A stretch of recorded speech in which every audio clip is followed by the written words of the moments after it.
बरादरान मिल्लत इस्लामी अस्सलामु अलैकुम व रहमतुल्लाहि व बरकातुहू।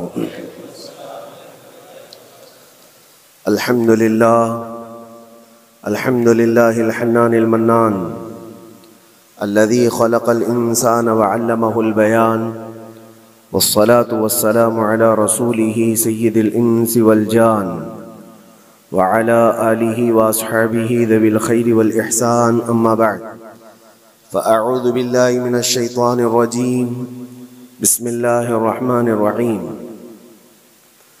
इन्नल्लाहा ला युग़य्यिरु मा बिक़ौमिन हत्ता युग़य्यिरू मा बिअन्फुसिहिम व इज़ा अरादल्लाहु बिक़ौमिन सूअन फ़ला मरद्द लहु सदक़ल्लाहु मौलानाल अज़ीम।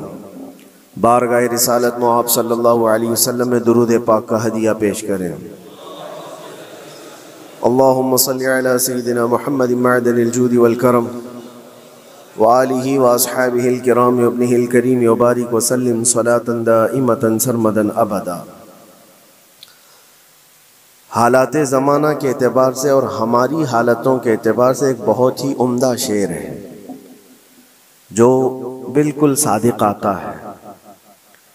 क़ुव्वते फ़िक्र व अमल पहले फ़ना होती है, क़ुव्वते फ़िक्र व अमल पहले फ़ना होती है जब किसी कौम की शौकत पे ज़वाल आता है। यूं ही कोई कौम नहीं मरती, किसी कौम के ऊपर ज़वाल आता है तो सबसे पहले उस कौम के अंदर सोचने समझने की सलाहियत ख़त्म हो चुकी होती है, तब जा कर के ज़वाल आता है। आज इस शेर को मैं पढ़ता हूँ तो महसूस होता है कि हमारी कौम पर यह शेर सादिक आता है।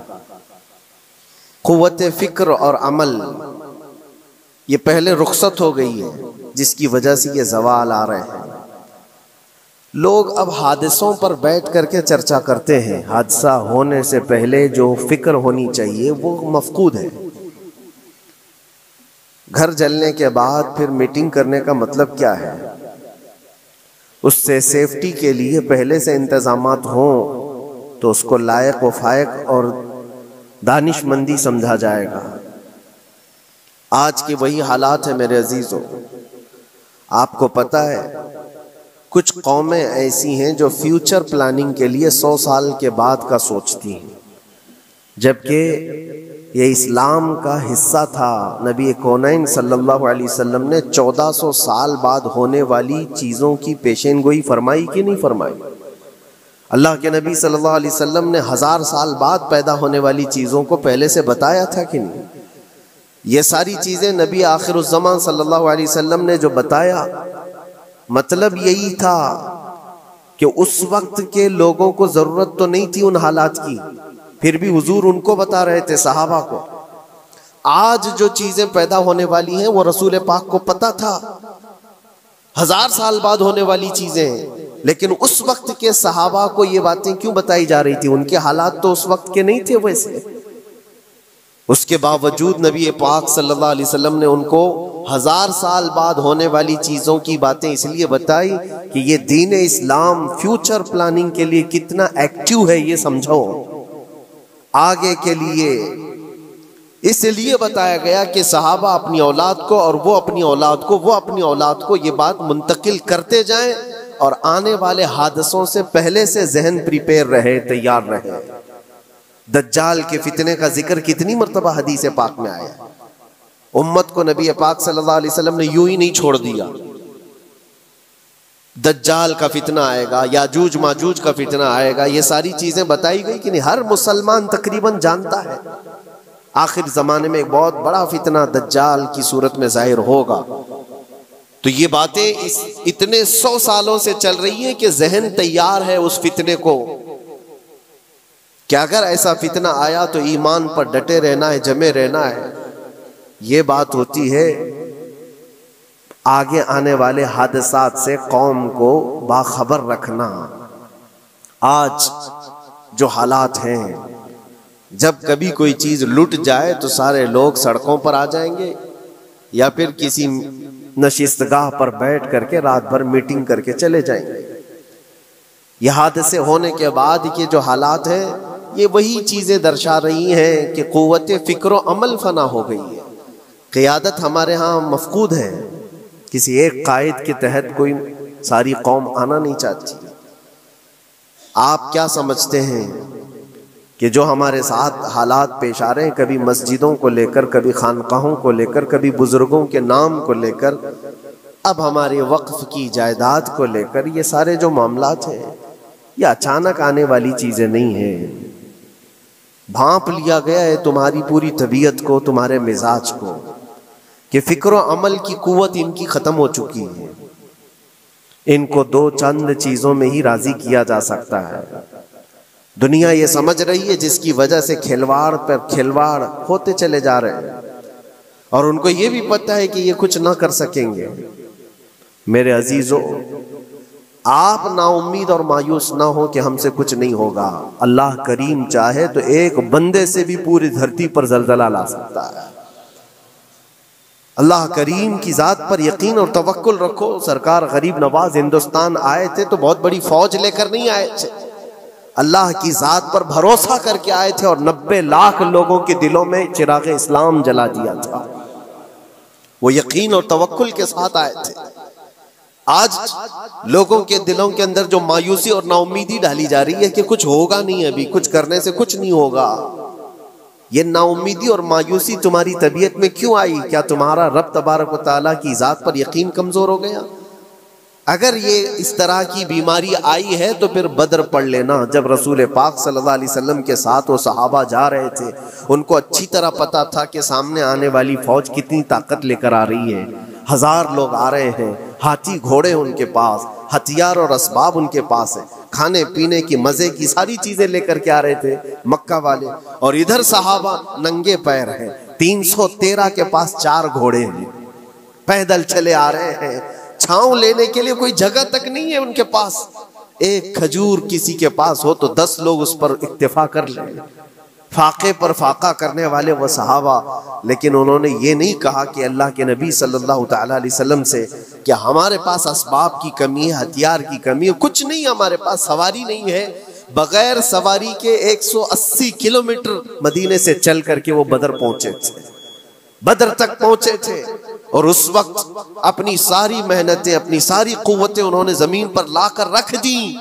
फिर बदर के मैदान में जब पहुंचे तब अल्लाह करीम की बारगाह में दुआ किया था मेरे मुस्तफ़ा ने, ऐ अल्लाह, अगर इस निहत्ती कौम को तूने फतह नहीं दी तो फिर क़यामत तक इस रुए ज़मीन पर सजदा करने वाला कोई नहीं होगा।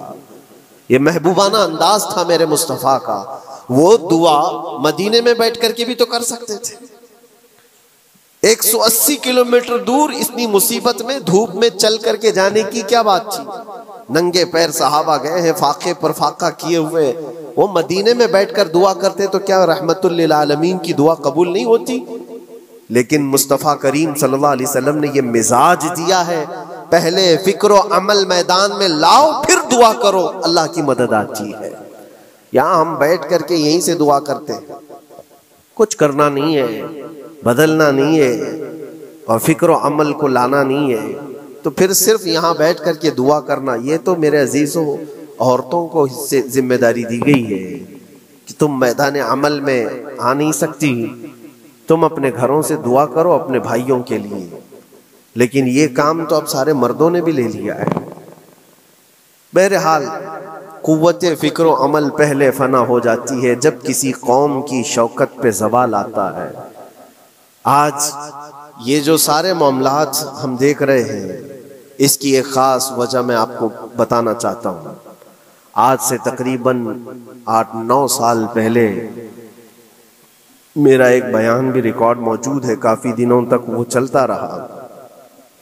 मेरी अपनी बात नहीं थी, सिराजुल उम्मह इमाम गज़ाली रहमतुल्लाह तआला अलैह उन्होंने लिखा था कि उम्मत पर अगर एक ऐसा वक्त आ जाए जब उनके सामने उनके नबी को गालियां दी जा रही हैं और उम्मत कुछ न करे, तो फिर वो इंतज़ार करे कि अनकरीब वो वक्त भी उनके ऊपर आने वाला है जब उनकी माओं, बेटियों और सब इज्जतों को बाजार में नीलाम किया जाएगा और ये कुछ नहीं कर सकेंगे।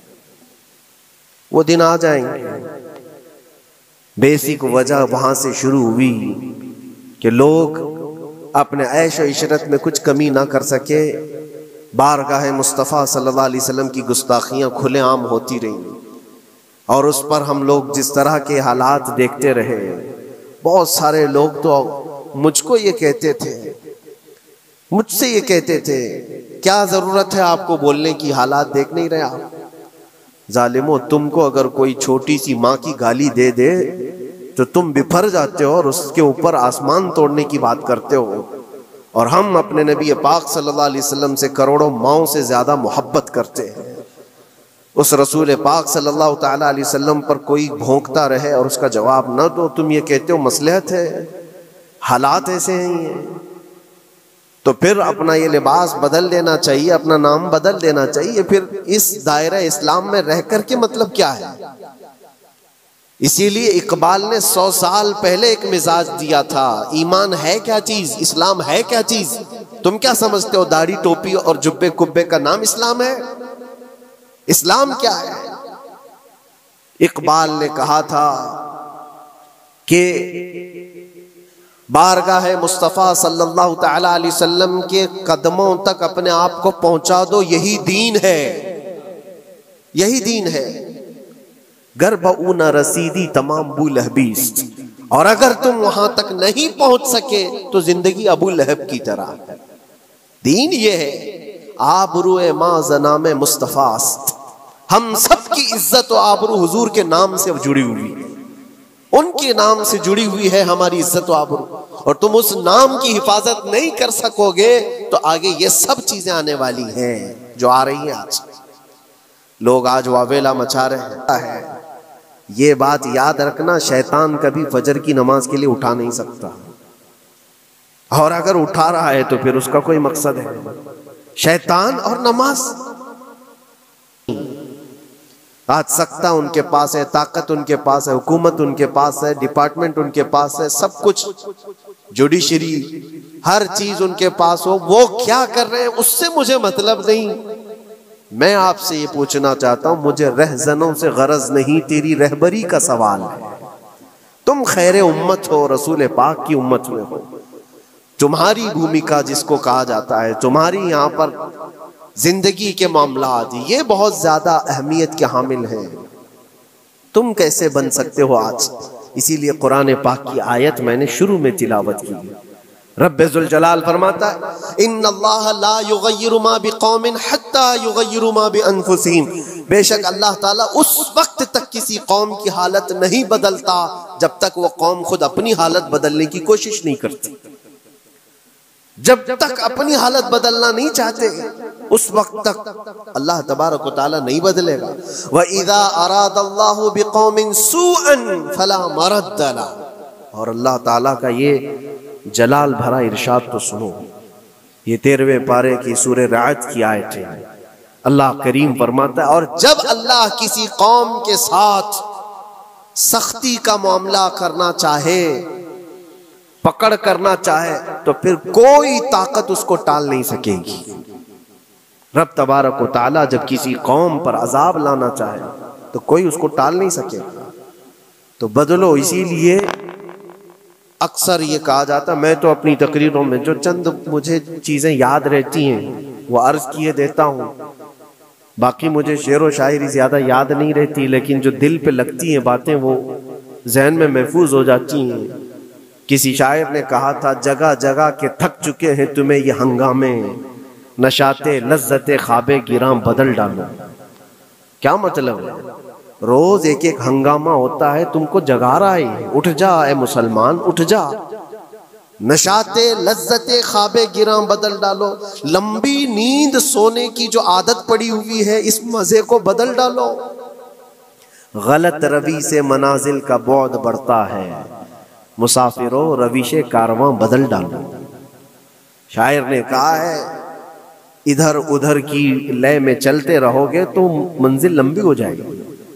जिस रास्ते पर तुम्हें चलना है, अगर बार बार इधर उधर मुड़ते रहोगे, गलत रवि इसको कहते हैं, गलत चलने से मनाजिल का बोध बढ़ता है, मंजिल लंबी हो जाती है, जहां पहुंचना था वहां पहुंच ही नहीं पाओगे। इसीलिए शायर कहता है, मुसाफिरों रविशे कारवां बदल डालो, काफिले के चलने का जो तरीका है इसको बदल लो तुम। ये पूरी की पूरी बात हम पर फिट होती है। चलने का अंदाज बदल डालो है नौजवानों। जहां किसी के घर में आग लगी हो, धुआं उठ रहा हो, और अगर कोई नौजवान अंदर बैठ करके ये कहता हो कि ये सावन का मौसम है या फिर ये आबरे रहमत है, तो उसकी सोच पर हम क्या कहें।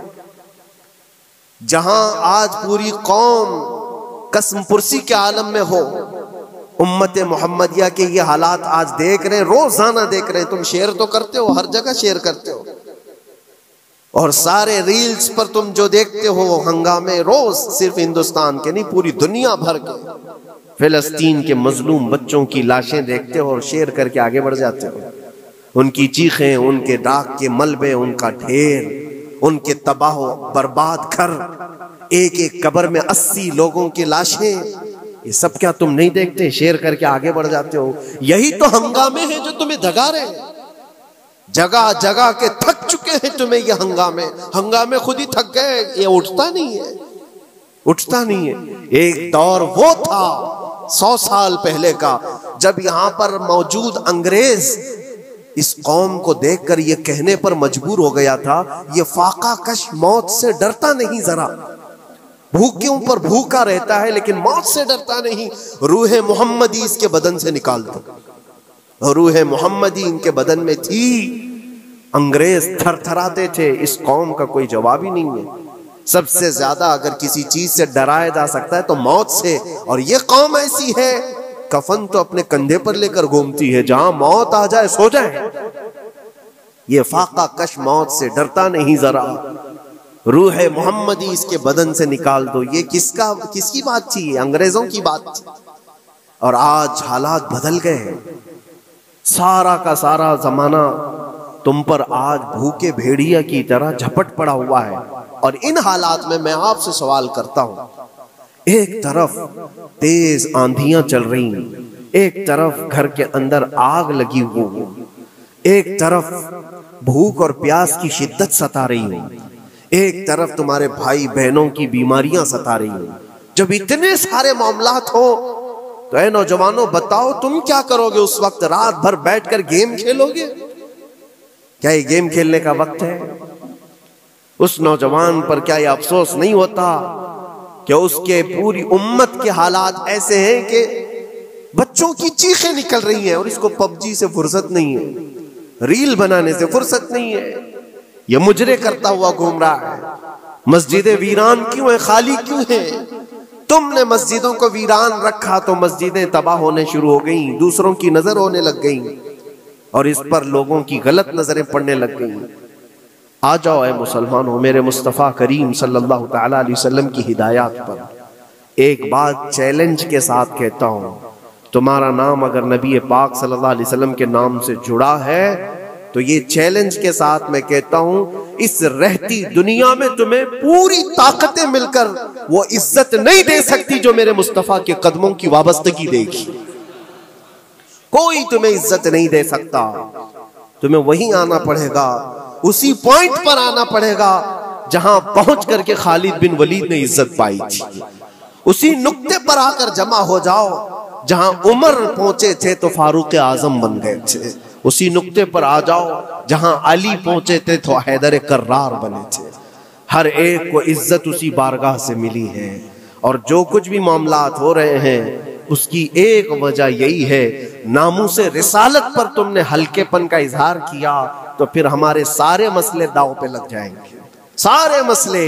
ये तो वक्फ है, अभी देखो आगे कल तुम्हारी अजानें निशाने पर हैं, तुम्हारी जमात की नमाजें निशाने पर हैं, तुम्हारी मस्जिदें भी निशाने पर हैं कि तुम अपने घरों पर भी जुमा पढ़ सकते हो, छतों पर भी नमाजें पढ़ सकते हो। ये सब मामला आएंगे। बुर्का, हिजाब, टोपी, दाढ़ी वैसे ही चल चुके हैं मसले, हर चीज निशाने पर है। अरे तुम्हारे खाने भी निशाने पर है, तुम क्या खाओगे क्या बचाओगे ये भी निशाने पर है। ये सारे मसाइल सिर्फ इसी बुनियाद पर है। कुव्वते फिक्रो अमल पहले फना होती है जब किसी कौम की शौकत पे ज़वाल आता है। और ये एक बात ये भी मैं बता दूं, इकबाल ने सच कहा था, उनके जो हम गुलाम थे खल्क के पेशवा रहे, उनसे फिरे जहां फिरा फिर आई कमी वकार। जो कुछ भी हुआ है हमारी इज्जत और वकार में कमी का मसला उनसे फिर जाने की वजह से, नबी पाक से तुम दूर हुए, ये इज्जतों और वकारों में कमी है। अजीब सी बात नहीं है, ये दोगलापन नहीं है। मैं उन नौजवानों से पूछता हूँ, नबी पाक सल्लल्लाहु अलैहि वसल्लम से सच्ची मोहब्बत का इजहार करते हो, हुजूर से अपनी जान से ज्यादा मोहब्बत की बात करते हो, लेकिन जब उनके अखलाक की बात की जाए तो तुम्हें अखलाक उनके पसंद नहीं है, हुजूर पाक का चेहरा नहीं पसंद है, हुजूर पाक के लिबास तुम्हें नहीं पसंद है, तो फिर कौन सी मोहब्बत की बात करते हो?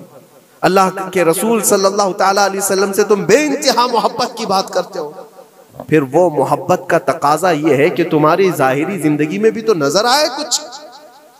मोहब्बत का तकाजा ये है, तुम शर्मा जाते हो, दुनिया क्या कहेगी मुझे, दुनिया क्या कहेगी, दकियानूसी कहेगी, फंडामेंटल कहेगी, पुराने जमाने का कहेगी, मैं चेहरे पर दाढ़ी रख लूं तो लोग मुझे पता नहीं क्या क्या कोसेंगे। तुमने दुनिया के लिए अपने आप को बदल लिया, ये नहीं सोचा कि ये वही दुनिया है जो 4 दिन के बाद मेरी दोस्ती को लात मारेगी और 4 दिन के बाद मुझे कब्र में रख करके मनो मट्टी पर दबा देगी, और मुझे जाना तो है, फिर कब्र में मुंह दिखाना है तो उसी मुस्तफा को दिखाना। जहां ये नहीं पहुंच सकते वहां रसूल पाक होंगे। महशर के मैदान में जहां कोई सहारा नहीं होगा, उस वक्त रसूल पाक तुम्हारा हाथ पकड़ रहे होंगे और तुमने उनका ख्याल नहीं किया। आ जाओ उसी नुक्ते पर, उसी पॉइंट पर जहां हमारी कामयाबी मुज़मर है। मैं सिर्फ और सिर्फ अपने बयानों में यही चीज अर्ज करना चाहता हूँ, सिर्फ इतना चाहता हूँ, नौजवानों, जिसके नाम से तुम आबाद हो उस नाम के साथ सही मानों में जुड़ जाओ, क्योंकि कुरान का वादा है, वला तहिनु वला तहज़नु व अंतुमुल अअलौन इन कुंतुम मुमिनीन। घबराओ मत, परेशान मत हो, तुम सबसे ज्यादा बुलंद रहोगे। अगर अल्लाह ने फरमाया है तो ये 100% हक है। अल्लाह ने फरमाया है तुम सबसे ज्यादा बुलंद रहोगे, लेकिन आगे रब फरमाता है इन कुंतुम मुमिनीन, अगर तुम सच्चे ईमान वाले हो जाओ। और ईमान किसको कहते हैं? ला युमिनु अहदुकुम हत्ता अकूना अहब्ब इलैहि मिन वालिदिही व वलदिही वन नासी अजमईन। मेरे आका फरमाते हैं ईमान उस वक्त तक कंप्लीट नहीं होगा जब तक तुम अपने माँ बाप, औलाद और सारी दुनिया से ज्यादा मुझसे मोहब्बत न करो। ये है। और आखिर में मैं यही कहूँगा, हर मसले का हल, सारे तमाम इश्यूज का खुलासा, इलाज एक ही चीज़ में है कि मोहम्मद से वफा तूने, तो हम तेरे हैं। ये जहाँ चीज़ है क्या, लौहो कलम तेरे हैं। लोग इंतज़ार में हैं, बहुत सारे लोग ये पूछते भी हैं हमें क्या करना चाहिए, हमें क्या करना चाहिए। जुल्म पे जुल्म होता जा रहा है, जालिम अपने अंजाम पर ज़रूर पहुँचेंगे, क्योंकि कुरान में अल्लाह का वादा है वसयअलमुल्लज़ीना ज़लमू अय्य मुनक़लबिन यनक़लिबून। अनक़रीब जालिम ये देख लेगा कि अल्लाह उसको किस पलटी पर पलटाएगा, किस खाई में गिराएगा, उसे अंदाजा भी नहीं होगा, उसके बुने हुए जालों में वो खुद फंसेगा। जालिमों की एक लंबी तारीख है और उनको भी पढ़ना चाहिए जो आज जुल्म कर रहे हैं, लेकिन तुम्हारा किरदार क्या हो, इस सिलसिले में जो हमारे बच्चे या नौजवान सवाल करते हैं क्या करना चाहिए। पहले सबसे पहली चीज मैं ये कहता हूँ, जितना खो चुके, जितने जा चुके और जो जो अब बर्बाद हुआ है, इस चीज पर मंथन करना, इस चीज पर बैठकर मीटिंग करना, उससे पहले मैं चाहता हूँ कि आगे होने वाले नुकसानात से पहले अपने आप को बदल लो।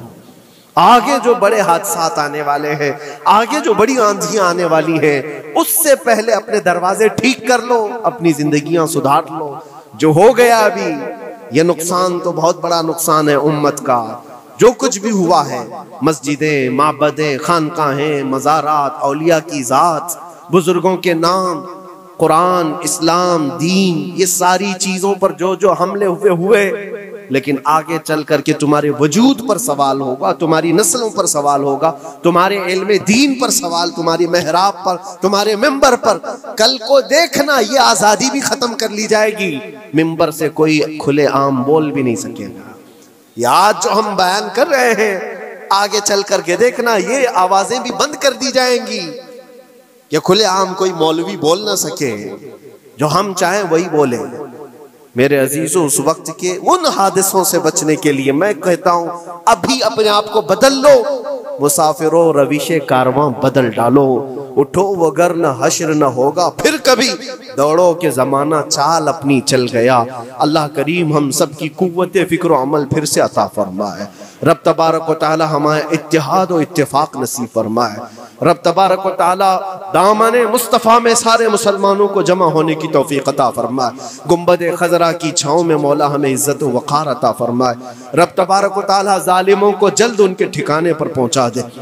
ए करीम खुदा रहमान रहीम मौला, हमारे शायर इस्लाम के साथ जो कुछ भी हो रहा है गैब से तू मौला मदद के असबाब पैदा फरमा दे। हमारे दरमियान मौला क़ियादत और सच्ची क़ियादत अता फरमा। ए करीम खुदा रहमान रहीम खुसूसन तेरे दरबार में इल्तिजा है मौला, फ़िलिस्तीन के निहत्ते मज़लूमों की गैब से मदद फरमा। जिब्राईल अमीन की ताईद उन्हें अता फरमा। रहमत के फरिश्तों से उनकी मदद फरमा। मौला पूरा शहर राख के ढेर पर है।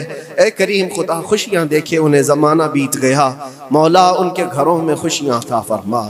अल्लाह उन बिलखती हुई माओं को, उनकी जो गोदे उजाड़ दी गई हैं, उनके घर जो बर्बाद किए गए हैं, उनके शहीदों को कबूल फरमा।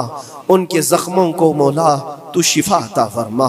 ए करीम खुदा खुसूसियत के साथ उनके, हमारे और तेरे दुश्मनों को हिला को बर्बाद फरमा दे। उनकी ज़मीन उनके लिए तंग फरमा दे। रब्बना व आतिना मा वअदतना अला रुसुलिका वला तुखज़िना यौमल क़ियामा इन्नका ला तुख़लिफ़ुल मिआद बिरहमतिका या अरहमर राहिमीन। व आखिरु दावाना अनिल हम्दुलिल्लाहि रब्बिल आलमीन।